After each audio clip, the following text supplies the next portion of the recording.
Maupay nga adlaw iyong atanan, ako'y Maria Juna Evangelista, and welcome ito ang All is Grace Podcast. Ang ato naglabay nga episode, nag-istorya kita, pahitungod iton Dios, kung hinahiya, ang iya kabuutan, yan ang iya waray katapusan niya pagigugma aton. Yan naman iton aton ikatulong nga episode, pag-iistoryahan naton kung paano naton hiya mas makikilala. Kaya iton pagkilala iton aton Dios, diri la magtitikang iton aton pamati tungkol iya, pagbasa tungkol iya, kundi magtitikang gud ini iton pakig-istorya iya. Mas makikilala naton hiya kun kita in magaangpo. Okay, so asya iton aton topic, yan ang aton ikatulo nga episode. Ang pagampo o prayer. So ano ba iton pangadi o pagampo?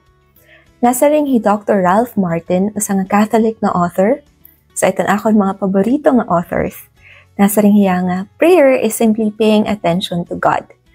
Hin kita nangangadi, nagahatag kita hiton aton atensyon, at hiton aton Ginoo nga Dios.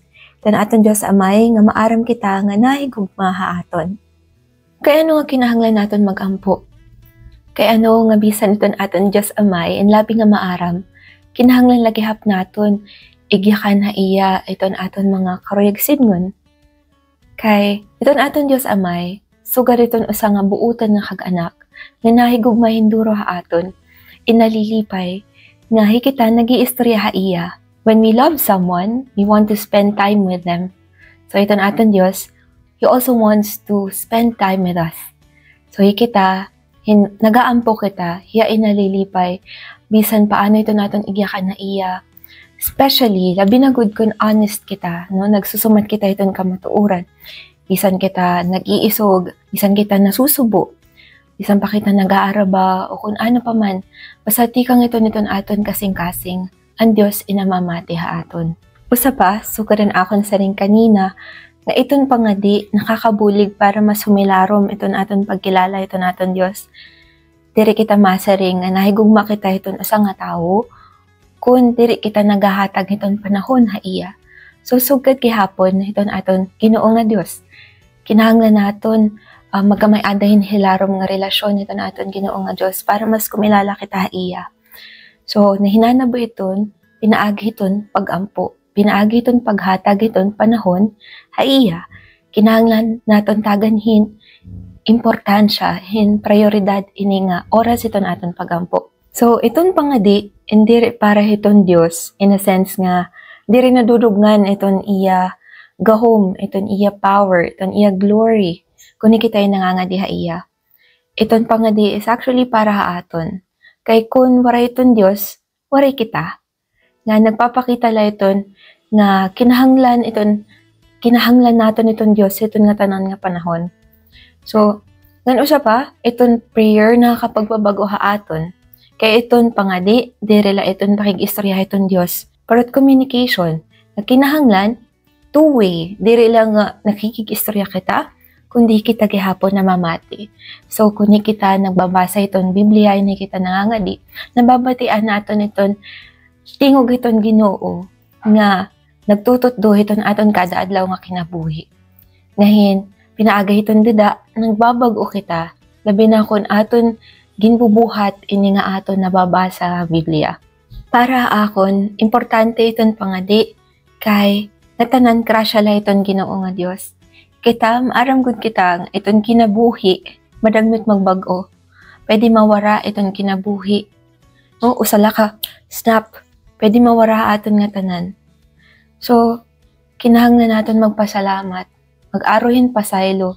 Kay damo iton pwede hinabuha aton, iton aton mga mahal sa buhay, nga mga sakit, trahedya o kung ano pa man, kinahanglan naton umaruhin proteksyon, kinahanglan naton umaruhin gabay iton Ginoo, para makayanan naton iton nga tanan nga pagsubok nga pwede umabot aton na kada adlaw. Iton pangadi, nagsisimbolo gihapon, nga kita na depende ha iya, nga kita maaram, nga kita tawula. Nga iton Dios, hiya iton Dios, nga hiya iton kaya maghatag iton aton mga panginangan. Diri kita Dios, hiya iton Dios, ngan hiya iton aton ginlalauman. Diri iton aton kalugaringon, diri iton ibang nga tao. Ngan haorasin panginahanglan, hiyala iton aton dapat tapuran, hiyagudla iton aton dapat talagnan. So importante nga hikita nangangadi. Hakada adlaw, maupay man ito na hinanabuha aton o diri. Kinahanglan naton tumipig iton Ginoo, kinahanglan naton magampo. Hakada adlaw, hindi tayo dapat tumigil sa pagdadasal sa hirap man o sa ginhawa. Labi na gun aton igampo nga dahil iton kaoryaan iton aton kinabuhi nga hikita magkamay-ada lagi hapon paglaom. Nga hikita diri mawara iton dalan nga igin gigiyaha aton aton Ginoo nga Dios. Pero paano ba mga di? Nasa rin Saint Teresa of Avila nga iton pangadi in usang nga pakikipagrelasyon nga iton aton Ginoo nga Dios. So hinangangadi kita baga kita hinahikig istorya iton aton sangkay ungod nga istorya. Istorya nga natikang gud iton aton kasing-kasing ngadto iton maaram kita nga nahigugmaha aton. So sano ba kita dapat nangangadi? So, hiton aga, hinangangadi kita, dapat mapili kita hiton oras kung diin mamingaw. So, nadepende iton haaton. Ako, hinaga, nangangadi ako in mga around 4 a.m., 4:30 or 5 a.m. Kung saan sobrang tahimik pa. Tsaka nagkakaroon ako ng pagkakataon na kausapin yung Diyos ng puso sa puso. Gusto ko yung madaling araw para ako palang yung gising, para pakiramdam ko talaga, ako at ang Diyos lamang yung magkausap sa bahay namin. So, humaharap ako sa altar na to. So, ideally, lalo na sa akin na ako isang Katoliko, humaharap ako sa isang crucifix. Yan. At nandito din yung iba't ibang imahe ng Panginoon. Kasama na rin ng mga santo, so nakikita niyo rin sa likod si Mama Mary. Pero, ideally lang naman. At least, meron kayong crucifix sa harap ninyo. Pero kung wala, anywhere na lugar sa bahay ninyo na tahimik, mas mahalaga naman ay yung may katahimikan. So, humanap kayo ng lugar sa bahay ninyo na tahimik. So, itong mga sacred images or icons na ito ay optional lamang. No? Yung iba sa atin, mas gusto na walang tinitingnan. Yung iba naman, mas nakakatulong kung nakikita nila yung larawan ng ating Panginoong Jesus kung sila nagdadasal. So, nasa sa inyo iyon. Kapag ako'y nagdadasal, kagaya ng sinabi ko kanina, sinusubukan ko na parang nakikipag-usap lang ako sa Panginoon na nasa harapan ko. So, of course, merong paggalang, nag-uumpisa tayo sa pag-acknowledge na siya ay nasa ating harapan. Papasalamat tayo na siya ay tumugon sa ating pagtawag na tayo ay samahan sa ating panalangin. Actually, sinasabi nga nila na kapag tayo daw ay nagdadasal, tayo yung tumutugon sa Diyos. Ang Panginoong Diyos ang laging nauuna na grace precedes everything. So tayo ay nagdasal pagkat nandun yung grasya ng Panginoon. Tumatawag sa atin para tayo ay manalangin. Pero ganun pa man, nagpapasalamat tayo na ang Panginoong Diyos ay nandyan sa tuwing tayo ay nagdadasal. At iniimbitahan natin na siya ay manatili sa ating piling. Humingi tayo ng tulong upang tayo ay manatili sa kanyang presensya sa ating panalangin. Tayo dito ay nag-express ng humility, humihingi tayo ng tawad sa ating mga kasalanan, at tayo din ay nagpapasalamat sa lahat ng mga biyayang kanyang ipinagkaloob sa atin. Pagkatapos nito, ang pinakamahalagang bahagi ng ating panalangin ay yung meditation. Pagkatapos natin magpasalamat at humingi ng tulong sa Panginoon na tayo ay kanyang gabayan sa ating panalangin, turuan niya tayo magdasal, na tayo ay nagme-meditate. Kumukuha tayo ng sacred passages o pumipili tayo. Pwede nating, kung tayo ay Katoliko, merong mga reading sa bawat araw sa misa. Pwede nating gamitin yon, basahin natin yon sa ating panalangin. Kapag meron tayong makitang sacred passage, passage in sacred scripture na makakuha ng ating atensyon, tayo manatili doon. At gamitin natin yun upang makapag-meditate. Pwede tayong, kung halimbawa, merong isang pangyayari sa araw na yon, sa Biblia, sa ating gospel for that day, mag-i-imagine tayo ay nandun sa sitwasyon na iyon. At tayo nakikipag-usap sa Panginoon or nakikita natin kung ano yung kanyang ginagawa at sinasabi sa ibang tao. At doon magfo-flow ang ating panalangin. So alam ko sa unang mahirap to, kahit ako hindi ko ito nagagawa palagi. Pero nandun yung ating pagsusumikap na magdasal at pakinggan ng Diyos sa kanyang mga salita. So pagkatapos ng meditation, no, papasok naman yung ating prayers of petition. No? Itong petition na to pwedeng magmula sa meditation natin.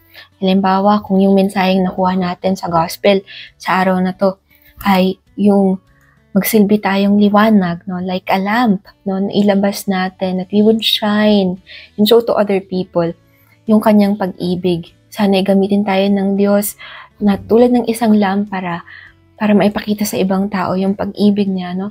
That could be our petition. At kasama na rin dito yung panalangin natin para sa ibang tao.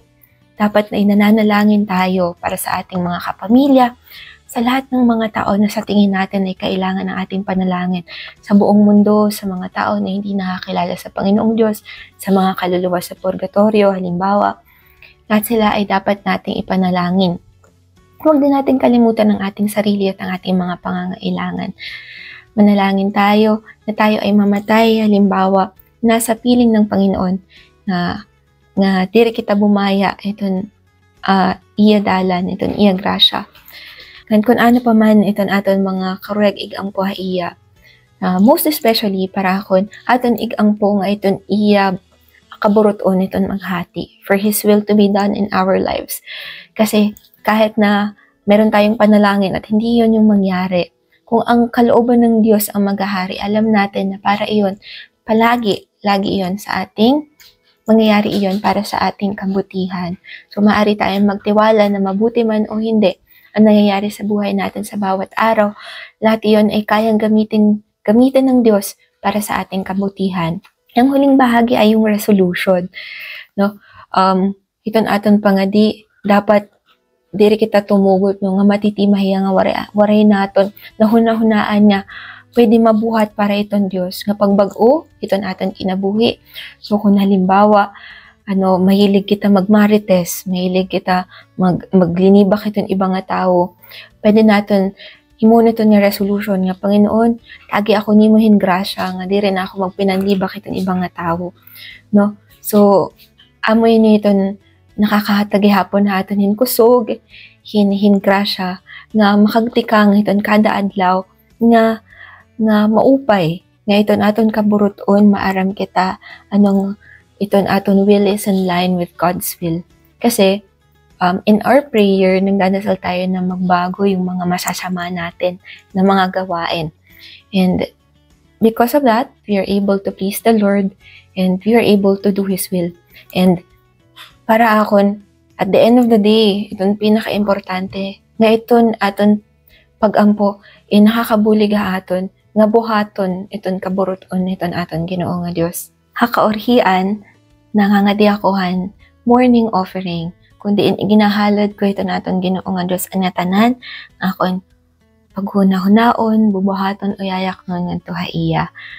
Ngahin, akon karoy kong taig emphasize sa iyo, nga iton pangadi in diri masayon. Actually, damo ito naton kalaban, nga karuyag magdara iton aton atensyon ngadto haira, dama iton distraction.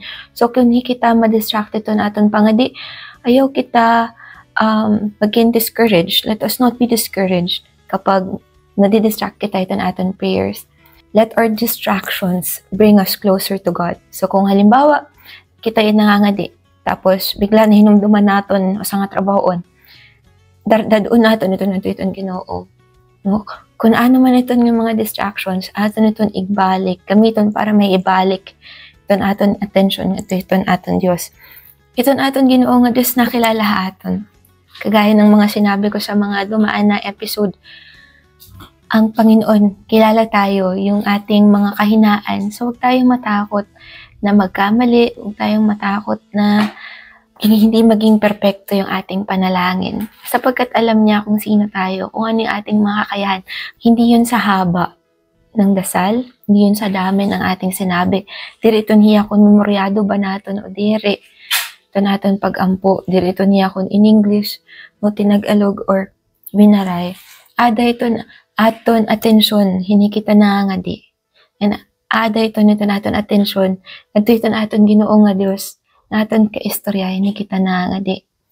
So, importante itong atensyon. Kung ano man ito itong pinangadi, nagnonovena man kita, nagro-rosaryo man kita, aton igampo, ngagiyahan kita itong aton Espiritu Santo.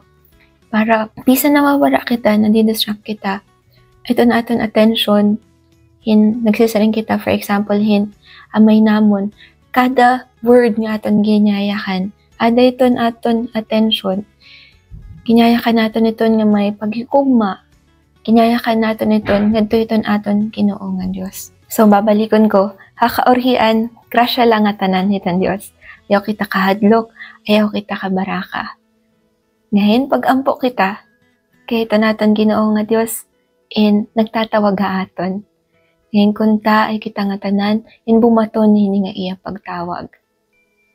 Damo nga salamat, ang iyo pamati, nan ko nakabulig iniha iyo, nga aton episode, kung ta iyo ini-share para damo pa iton mabuligan yan, makabatihiton aton mensahe.